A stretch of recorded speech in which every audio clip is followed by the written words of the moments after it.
What's up, everybody? Derek here. Today I'm taking a little break from bass fishing down here on the creek to give y'all an update on my thoughts on this Pelican 120 that I'm sitting on right now. I've had it for about 4 or 5 months. My wife actually bought it for me, if you can believe that, for a Christmas birthday present, so that was pretty sweet. But this thing, I've taken it on so many trips, down on the creek, down on the river, open water. It's done awesome.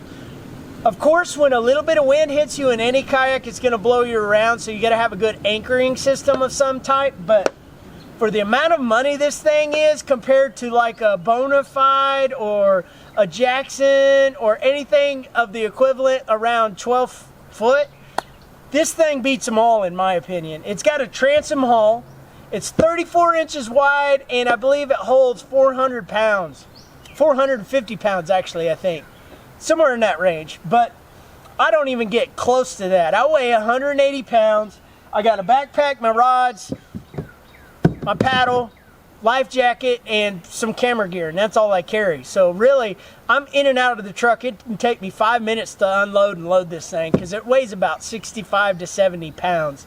It has hatches, of course. It has a hatch on the front, which I've never used. You can probably put a battery up there, but I don't need to right now. And I've got a hatch back here that I actually installed. It was 20 bucks off of Amazon, so I can mount my power pole bracket back there for my anchor.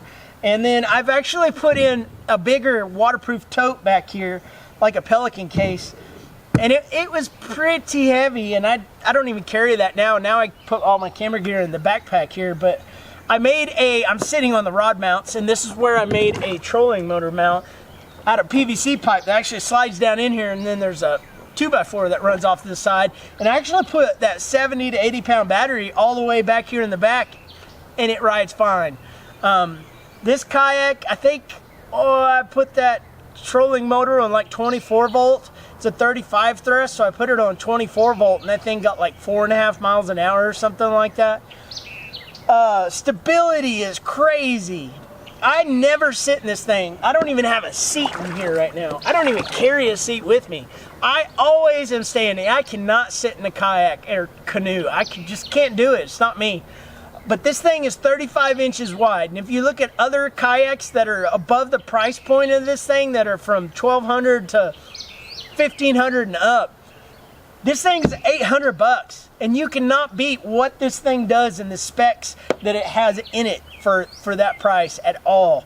So if you want to save you some money, you should definitely get a Pelican 120, especially if you're starting out. Now, if you're a kayak purist, which I am not, because I do stupid stuff with kayaks. I don't know if you've seen my videos, but I cut them up and fabricate onto them, so I don't need something that's super expensive.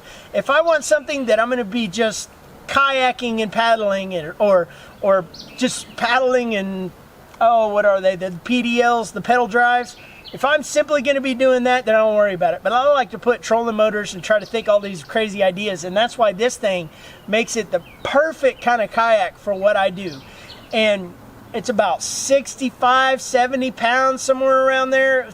I think some of them list them without the seat, so 65, 70 pounds. I can unload all my gear and this thing strapped down in about 5 minutes if I'm parked within about 50 yards. So this thing is an awesome kayak. I love this thing. And a lot of people make fun of Pelicans because they're sold at Academy. You might as well buy them at Walmart, this and that. I don't care because I love this thing.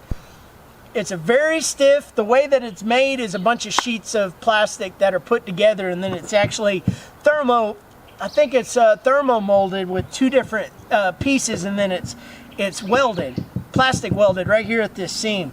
Where other kayaks that are above the price point are actually put into one mold and then rolled with plastic, and it's one complete piece.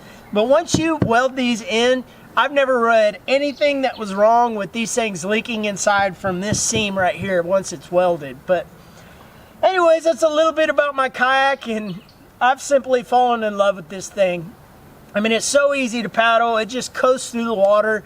It goes super skinny water. But definitely look at one of these Pelican 120s if you're looking for a good price or something that you can beat up, or something that you're just scooting along rocks and concrete and all kinds of stuff all the time, because it won't hurt your pocketbook as much, and you can fabricate it and not worry about it, especially if you put holes in it like I do. But thanks for watching, you guys, and subscribe if you haven't already. Like this video if you liked it, and I'll see you guys in the next one.